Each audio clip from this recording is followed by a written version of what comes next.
Hello friends, आज हम लोग पढ़ना स्टार्ट करते हैं वेस्टर्न थिंकर्स में प्लूटो के बारे में। ठीक है, तो प्लूटो जो है एक फिलोसफर है, एक उनको वेस्टर्न थिंकर्स बोला जाता है।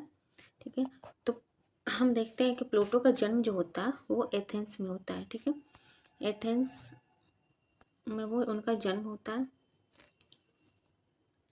एथेंस में उनका जन्म होता है 428 BC में। ठीक है, तो उनका जो फैमिली बैकग्राउंड होता है वो पॉलिटिकल होता है। इनकी फैमिली बैकग्राउंड जो होती है वो पॉलिटिक्स से होती है। तो प्लूटो से भी ये उम्मीद की जाती है कि ये आगे चलकर पॉलिटिक्स में ही अपना मतलब कि अपना योगदान देगा। तो फिर हम देखते हैं कि प्लूटो जो है एथेंस अब कहाँ है। अब एथेंस जो ग्रीस शहर है आज की डेट में, वहाँ एथेंस जो है एक सिटी स्टेट हुआ करती थी। एक जिस तरह स्पार्टा है, मैं सिटी स्टेट वैसे होते हैं जो कि जैसे कि आज स्विट्जरलैंड में क्या है, एक सिटी स्टेट है, क्योंकि वो उनके चारों तरफ और भी स्टेट्स हैं, लेकिन ये खुद में ही एक पूर्ण तरह से स्टेट है। तो ये छोटे छोटे जो स्टेट होते हैं उनको सिटी स्टेट बोला जाता है। तो यहाँ पे हम देखते हैं कि जो प्लूटो थे वो एथेंस सिटी स्टेट से बिलोंग करते थे। और फिर हम देखते हैं कि जो प्लूटो है वो दो बुक लिखते हैं। वो एक बुक होता है रिपब्लिकन और एक होता है द लाज। ये बुक को बोला जाता है कि ये यंग प्लूटो की बुक है। ये यानी कि जब प्लूटो यंग थे तब उन्होंने ये बुक को लिखा था।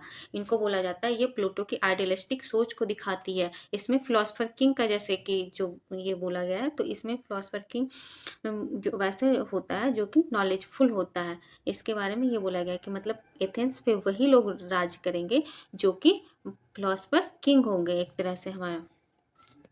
ठीक है, तो फिर एक उन्होंने जो ला बुक लिखा है वो लिखा है मैच्योर प्लूटो, मतलब यहाँ पे रूल ऑफ ला का ये माना जाता है। अब हम देखते हैं कि प्लूटो जो है उन पे इन्फ्लुएंस किन किन लोगों का पड़ा है ताकि प्लूटो की सोच जो है वो वैसी बनी है। जैसे हम आज की डेट में कुछ सोचते हैं तो हमारे ऊपर किसी न किसी चीज़ का इन्फ्लुएंस होता है, तभी हम वैसा सोचते हैं। तो उसी तरह अगर प्लूटो वैसा कुछ सोच रहे हैं तो उन पे किन किन लोगों का मतलब इन्फ्लुएंस है। तो फर्स्टली देखते हैं जो उनके गुरु हैं वो सोक्रेट्स हैं। उनका इन्फ्लुएंस है सोक्रेट्स ये है जो इन्हें कि एथेंस में डेमोक्रेसी थी और इनको इनको क्या किया गया था, जहर पिला के मार दिया गया था। इसीलिए प्लूटो जो है वो डेमोक्रेसी के खिलाफ है और वो एथेंस को एक आइडियल स्टेट बनाना चाहते हैं कि आखिर एथेंस में जो इतने अच्छे उसके गुरु थे, इतने ज्ञानी गुरु थे, उसको वहाँ के लोग ने किस तरह से मार डाला। अब इन पे जो दूसरा होता है वो पाइथागोरस का इन्फ्लुएंस होता है। पाइथागोरस एक ट्राइपेड का सिद्धांत देते हैं, थ्योरी ऑफ ट्राइपेड देते हैं, जिसके थ्रू जो ह्यूमन होता है उनमें तीन नेचर होते हैं। फर्स्ट होता है जो एपेटाइट होता है, दूसरा जो होता है वो करेज होता है, तीसरा जो होता है वो रीजन होता है। ठीक है, तो ये वाला जो थ्योरी उन्होंने लिया है वो पाइथागोरस से इन्फ्लुएंस होकर लिया है। ठीक है, इसको ज्योमेट्री का जन्मदाता भी कहा जाता है। फिर तीसरे जो आते हैं इन पे वो होता है हेरिक्रेटस। ठीक है, ये बोलते हैं कॉन्सेप्ट ऑफ चेंज, मतलब हर चीज़ चेंज हो रही है, हर चीज़ अपने टाइम के हिसाब से चेंज होती है। जैसे दिन है तो रात आएगी है, कोई चीज़ नई है तो पुरानी हो गई है, फिर नया आएगा। तो मतलब हर बार क्या हो रहा है, हर चीज़ें चेंज हो रही है।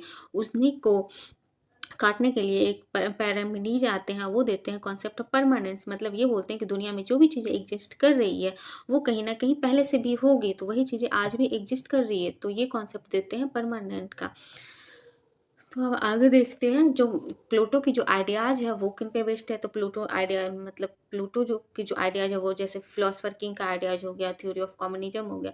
तो इन्होंने देते हैं थ्योरी ऑफ जस्टिस देते हैं, थ्योरी ऑफ एजुकेशन देते हैं, थ्योरी ऑफ कम्युनिज्म देते हैं, और जो इनका थ्योरी होता है एक मेन जो कि एथेंस को एक आइडियल स्टेट बनाएगा वो होता है फिलोसफर किंग का।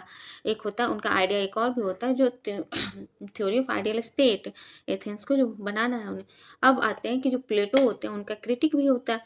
तो उनका जो एरिस्टोटल है, एरिस्टोटल तो उनके ग्रेट डिसाइपल है, लेकिन ये इनके क्रिटिक भी बनते हैं बाद में। जो जो चीज़ें मतलब कि जो प्लूटो देते हैं उनका बहुत सारी चीज़ें का अपोज करते हैं खुद एरिस्टोटल, जो कि उनके greatest disciple and greatest critic दोनों कहलाते हैं। कार्ल कॉपर एक है, ये कार्ल कॉपर है जो जिनका एक बुक आता है enemy of the open society. इनमें इन्होंने प्लूटो को भी क्रिटिसाइज किया है, हीगल को क्रिटिसाइज किया है, जो कि बोलते हैं कि जो ये प्लूटो हीगल ये लोग क्या है, ओपन सोसाइटी के एक इनमी है। मतलब कि इन्होंने जो थ्योरी दे दिया है वो उसी को सच मान लिया है। अगर उसमें कोई चीज़ चेंजेस लाने हैं तो वो चेंजेस वो कहते हैं कि वो जो थ्योरी दी है उसे परमानेंट कर दिया गया, तो उसमें चेंजेस नहीं ला सकते। मतलब कि जो ओपन सोसाइटी के ये क्या है, इनमी है एक तरह से, ये चेंज को एक्सेप्ट नहीं कर सकते हैं। इस तरह से हम देखते हैं। फिर ये आ गया आपके सोक्रेट्स के बारे में कुछ है, और ये प्लेटो और ये एरिस्टोटल, ये इनके गुरु हैं और ये इनके गुरु हैं, और इनके जो शिष्य आता है बाद में अलेक्जेंडर आता है। ठीक है, अब हम देखते हैं कि अब प्लूटो के बारे में अभी हमने बेसिक चीज़ों को डिस्कस किया है, अब प्लूटो को अब विस्तार से डिस्कस करेंगे कि प्लूटो ने क्या क्या थ्योरी दिया है, क्या क्या उनको जो जहाँ पे उन्होंने जन्म लिया उन पे मतलब किस चीज़ का वहाँ पे उस टाइम के सर्कमस्टांसेस कैसे थे, कैसी थी, जो कि इनकी सोच वैसी हो गई है। ठीक है, तो अब हम इसके बारे में कल डिस्कस करेंगे कि प्लूटो की ऐसी सोच थी और वो ऐसा लिखते हैं तो क्यों लिखते हैं। आज के लिए इतना ही डिस्कस करते हैं। Thank you so much.